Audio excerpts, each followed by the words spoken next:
Welcome back. There's a large globe sitting on the table right now, and the reason for that is because we're talking space. Dave Brody is here. He is an expert on that, space.com. You write for that. We're going to, on the heels of the State of the Union address, which, did you watch that last night? I did indeed, yeah. The president is talking about innovation and sort of moving things towards the future. Space travel, though, NASA's going through some issues right now. People are saying, maybe we shouldn't be funding NASA. Maybe it should be, space travel should be privatized. You're sort of agreeing with that, are you? Very true. I don't have a dog in the fight.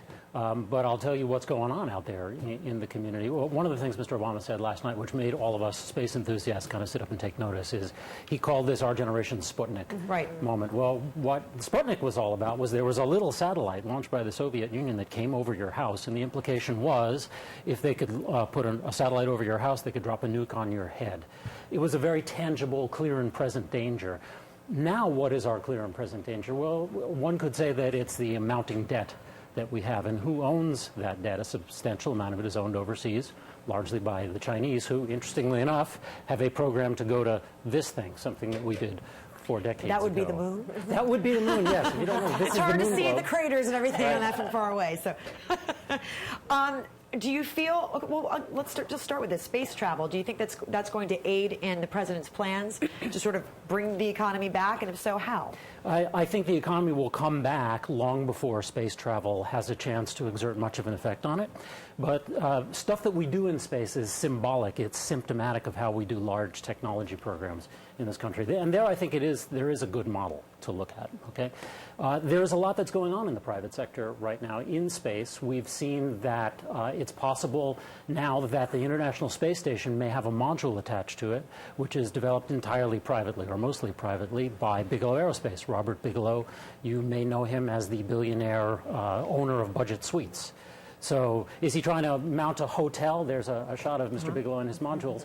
Is he trying to mount a hotel to the International Space Station? Well, that's a bit of a misnomer. What Mr. Bigelow is developing are volumes in space that are inflatable that can be attached, and it's entirely a private sector initiative. And unlike what we've done up till now with NASA, which are long time frame programs, this thing will be up in 2 years, or it won't be anywhere there at all, because that's Mr. Bigelow's business model. He wants it quick. How does Jeff Bezos fit in? Yeah, Jeff. To the space industry. Amazon founder. It's interesting to look at a certain population of these guys who are on the crest of the technology wave in space. A lot of them come out of the information technology industry and the internet. Bezos is one of those.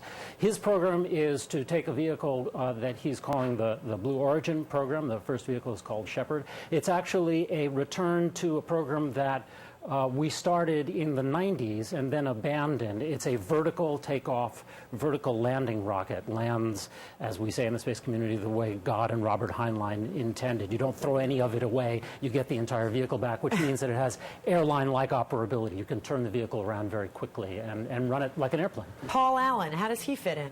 Yeah, Paul. He's got a lot of money, we know that. He does, and he used some of that Microsoft money, or some of his own personal money, to fund Scaled Composites, which is a company run by Burt Rutan, genius aerodynamicist, to win the X Prize, which spawned Richard Branson's Virgin Galactic space industry. So now you see a suborbital at first vehicle goes up to an altitude where you can consider yourself an astronaut.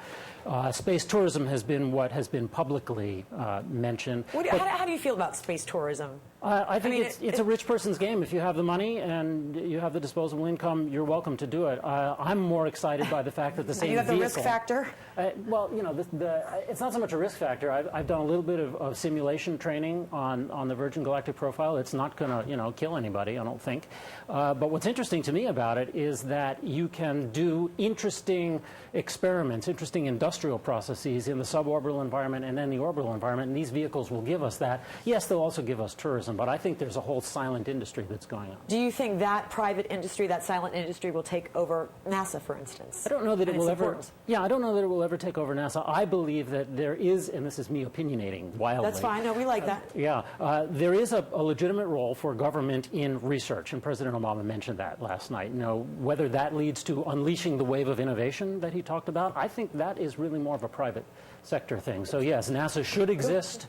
It should do the science. It should say, we we have a mission, which company is going to get me there? Not necessarily the cheapest, but the best. Who's going to guarantee success? Jeannie? Do you, as a space enthusiast, do you feel that there has been a real lack of vision, not only from this president, but recent administrations as it concerns the issue of space? And it sounds like you support moving to this privatization, but can we do that in the absence of real leadership on the public level and a real vision coming from the top? I think we actually do have a real vision from President Obama that we did not have in prior administrations. And Which is?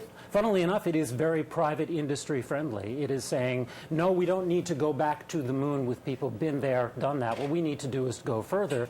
And NASA should, in part, exist to let contracts. And these contracts should not be cost-plus contracts. They should be fixed-price contracts. And you see that as a real vision of where we should be and where we're going to privatize? I really do. Okay. I really do. Do you think that the metaphor that President Obama used really was perhaps foreshadowing ideas about where technology will be bringing us, say, in the next 2, 4, 6, 8 years? I mean, was that his point? I think that's beautifully stated. It was interesting to see Barack Obama channeling Jack Kennedy, wasn't it? In space particularly, I don't know that we will get there in that quick a time frame, although we might with privatization. But I mean in terms of the agenda. Yeah, in terms of the agenda generally for technology, yes, I do think there can be a rapid turnaround.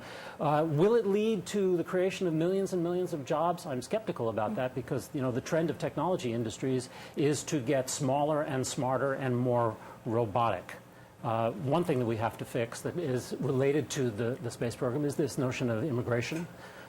What sense does it make, and this is once again me opinionating wildly, what sense does it make to say you can come to this country and pick strawberries, you know, illegally, but if you come here to get a science and technology education, then you have to go back to your home country and, you know, help them build their industrial base instead of the United States industrial base.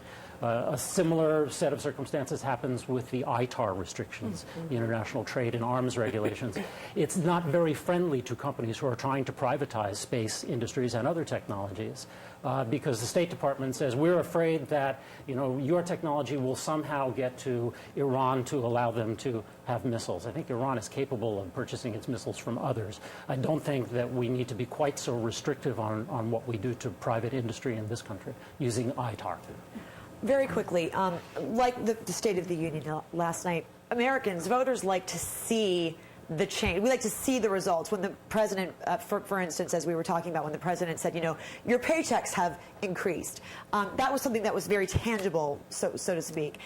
Americans were very, very enthusiastic about the space industry, about NASA back in the 60s because we saw, you know, the landing of the moon. Right. That was something that was very tangible. Now it seems like it's sort of this out there thing, and we're not really seeing things that, you know, we may not know what we're seeing. Right. What are we going to be seeing in the coming decades? I hope that you will see a declining price structure in space, which resembles the airline industry. You remember how airlines started. When the airline industry in this country we didn't, well, let me pick a better example. When we opened the American West, right, we didn't do it by building one railroad car that went from here to California. Well, what we did was the covered wagons were essentially private entrepreneurs and settlers who wanted to go and try and make a living, and then the transportation infrastructure found them. It's a very, very good example. That's kind of what we have to do on the frontier of space. There is a there, but we've got to quit thinking of space as a program and start thinking of it as a place where we can do cool stuff. On that note, Dave Brody, space.com, science and space writer. Very, very interesting. It's going to be very interesting to see what happens over the next coming decades. Thanks very much for joining us. We appreciate it. Okay, we're going to take